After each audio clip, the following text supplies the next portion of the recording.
Good morning, children. Hope you are understanding the IUPAC nomenclature of organic compounds. Today we are on to the fourth video of the IUPAC nomenclature. To understand the previous functional groups, please do watch the videos which I've already posted. Okay, so individual functional groups, for that it is the last video.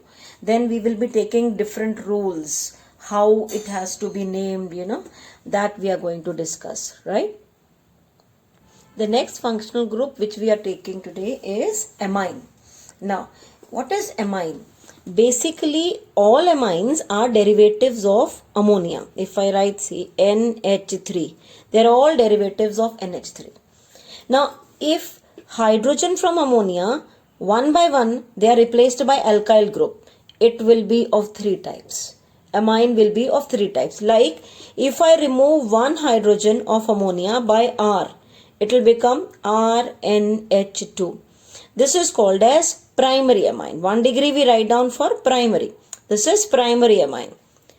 If two hydrogens are replaced by alkyl, the two alkyl groups which are replacing hydrogen may or may not be same.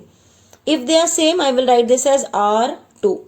And now only one hydrogen will be left. This is secondary amine. That means primary amine is RNH2, secondary amine is R2NH, and tertiary amine will be R3N. R3N means all three hydrogens are replaced by alkyl group. This is tertiary amine. Okay, so their nomenclature rules are also different. So we'll be taking them one by one. First, say primary amine. Now, what are primary amines? RNH2, as I said, there is only one alkyl radical. What radical is attached? That name we will write down here first, and then we will add amine to it. That is common name, right? So what will be the name for this? It is, alkyl, I was writing the common name for it. It is methyl radical. Methyl and amine. Methyl, amine. Okay, now if we have to give IUPAC nomenclature to this, we will be adding suffix amine to it. We will be adding suffix amine to it. That means we will write down as alk, word root, ane, ane is there, but e I will be deleting it because it is beginning with the vowel. So it is alkane amine. So what is the word root for one carbon atom? Meth, single bond, ane, and amine. So this will be the IUPAC name for it. Let's see this one. What radical is attached to NH2? Ethyl. So the name is ethyl amine. Ethyl amine is the common name. IUPAC name, two carbon atoms, word root is eth, single bond ane, amine. Ethane amine. So till here, no need to give position to amine because it is there on the end. Has to be given preference. In this one, which radical is attached to amine? N-propyl. So it is what? N-propyl. N is normal propyl amine. If we have to give IUPAC name, we have to number it from the side where NH2 is getting a lesser position. So it is getting one position here. So we will write down the word root as prop. Then you have single bond ane, one amine. Propane, one amine. One position there is amine. So I have written one more here because that amine can be there at two carbon also, and accordingly the name of common name will be isopropyl, because that isopropyl radical is attached, and amine. Right, so when I am numbering from any side, this will get two position, 1, 2, 3. So obviously the name will become propane 2 amine. AMINE. Okay, till here clear? Now let's take examples of 2 degree amine. Now in 2 degree amines, the two radicals which are attached to this N, they may be same, may not be same. Like in the first example, both are methyl. Second example, one side methyl, other side ethyl. Or it can be more carbon atom, that is ethyl, there are 2 and 1 ethyl this side. I think I wrote it extra here. This side will be methyl. This is tertiary example I took by mistake. Or else what can I do is, let this be there. I'll just change this. Make this a secondary only. Let this be only ethyl and ethyl. Okay. Now how we are going to name it? See, both are methyl. Right? Both are methyl. So we will write down the common name as dimethylamine. When we are giving IUPAC name, there are two alkyl radicals. So one alkyl has to go in the prefix, another alkyl in the suffix. So which alkyl has, there are both methyls. So you will write down N-methyl methanamine. Why it is like this? I will explain it to you. Methanamine. Can complete it. See, it's something like this. You have NH, you have methyl here, you have methyl this side also. So one carbon atom has to be named as the main word root, N-amine, and another carbon atom on N there is methyl, so N-methyl will be written in the prefix. Let's take some more example, then I am sure it will be clear. There are two radicals attached, ethyl, methyl. When two different radicals are there, we cannot write di. We have to write down both in the alphabetical order. E comes first, so ethyl, then you have methyl on the other side, ethyl and methyl, amine. This will be the common name. When we are writing its IUPAC nomenclature, we will see which side more number of carbon atoms are there. Like here you have only one carbon, this side you have two carbon. Where you have two carbon, more number of carbon, that will be named in the suffix form as the main word root. And the less carbon atom will come as N. So it will be N. Less carbon atom is meth, so N-methyl, and the more carbon atom is eth. So you will write down eth, N and amine. This will be the name. Clear? Now let's see this one. Ethyl and ethyl. Both sides ethyl. So you will write the name as diethylamine. When we are writing its IUPAC nomenclature, both are eth. So any one eth in the prefix as N-ethyl, and the other one has to be named in the suffix. But definitely you cannot combine carbon atoms and write as 2 plus 2 is 4. Why? Because they are not linked directly. There is N, there is nitrogen in between the carbon atoms. So they cannot be written as Bu. Don't make that mistake. Okay. Now let us take this example. Tertiary. 3 radicals. The 3 radicals may be same, may not be same. Maybe all 3 are different. That is also possible. I will take one example of such type also. There are 3 methyls. So you will write down the name as trimethyl and amine. Trimethylamine. All 3 are methyls. Then if you have to give IUPAC nomenclature, in the suffix like alk, A and amine. Alk, this has to be only one. The remaining 2 meths have to be named in the prefix. So you will write down as N-dimethyl. Why? Because there are 2 methyls. So N and di we can write down. N-dimethyl, meth, N-amine. So that means we have named all 3 carbon atoms. One carbon atom as the main word root and the remaining 2 in the prefix we have put. Let's take another example. 2 less carbon atoms are there, 2 methyls and 1 ethyl. So when we are giving the common name, we will write down the name as alphabetical order.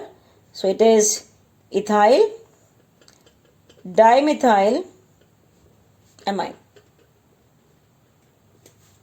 Got it? So when we are giving IUPAC nomenclature, one which is having more number of carbon atom, that is eth, that will go in the suffix and the remaining 2 will be in the prefix. So it will be N, dimethyl, these 2 will come in the prefix, and more carbon atom is eth, so that will come in the main word root, eth, amine. Got it? Now let's see this one. Yeah, I think the 3 different ones will be clear in this example. They are not different, but what I wanted to convey, that will be done. There are 2 ethyls and 1 methyl. So we will name ethyls, of course common name is very clear, diethyl, then you will name methyl and then amine. All the radicals you are putting them in the alphabetical order. If the radicals are of the similar type, you can write di as the prefix, otherwise not. Now there are total three, 1 methyl and 2 ethyl. Out of 2 ethyl, one has to go in the suffix. The other eth has to come in the prefix. So you will write down separately N ethyl, because on N ethyl is there. On N methyl is also there. You cannot write N now. So N ethyl, N methyl, and one more eth. There were 2 eths. So one more eth will go as main word root ethane amine. N ethyl, N methyl, ethane amine. This is the nomenclature. Clear? Now, these just few more are left, that is just smaller ones. CN. CN is cyanide. Okay, don't mistake this to be common name. This is cyanide. This I am writing here common name.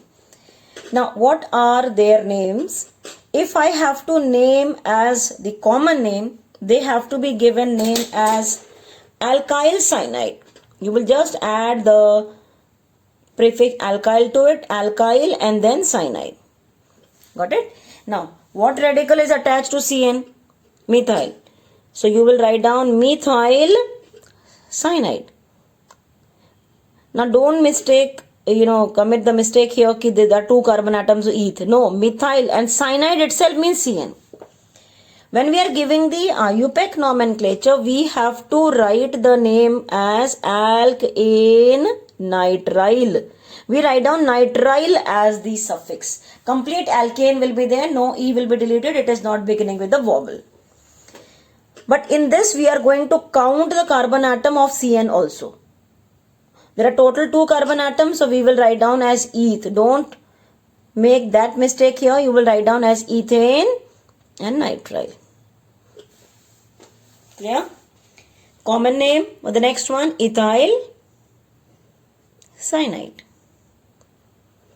When we are giving its IUPAC nomenclature, total carbon atoms are 3. So prop, single bonds ane, propane, nitrile. Propane, nitrile. 4 carbon atoms. But when we are giving common name, CN is cyanide. So don't include this carbon atom in the common name. This is which radical attached? N. So it will be N propyl cyanide. N propyl cyanide. When we are giving IUPAC nomenclature, it is butane, then nitrile. Butane, nitrile. This will be the name for the CN. Till here clear, children? Next functional group, isocyanide. Now what is isocyanide? This is hidden here. It is NC. Reverse. It is NC.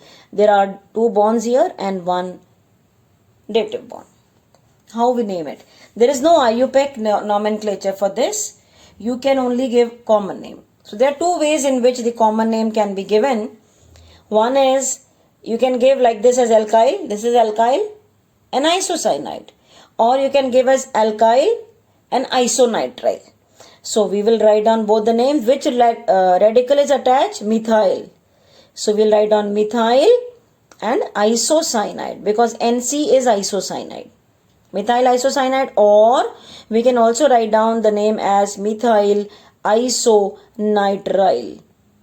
For these, the functional group which we are doing now, there are not very complexities. So just 1 or 2 examples we are taking, and normally the previous ones are used.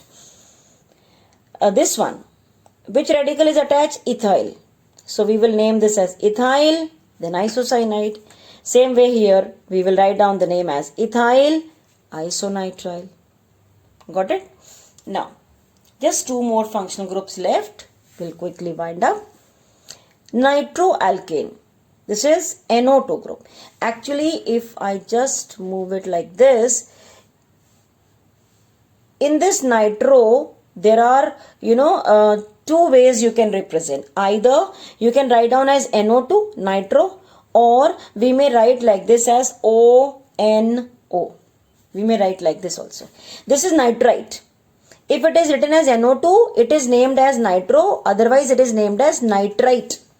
Okay. For nitro, there is only IUPAC nomenclature. For nitrite, there is only common name. There are no, IUPAC names for this one. right?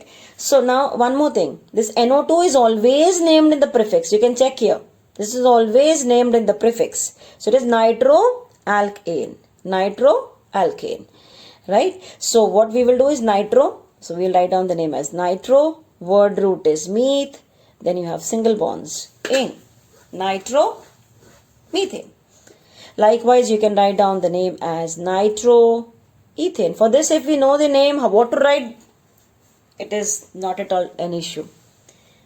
Now, what radical is attached? Methyl radical. So we will write down the name as methyl nitrite. Nitrite. Not nitrile. Nitrile is CN. ITE. This is ONO.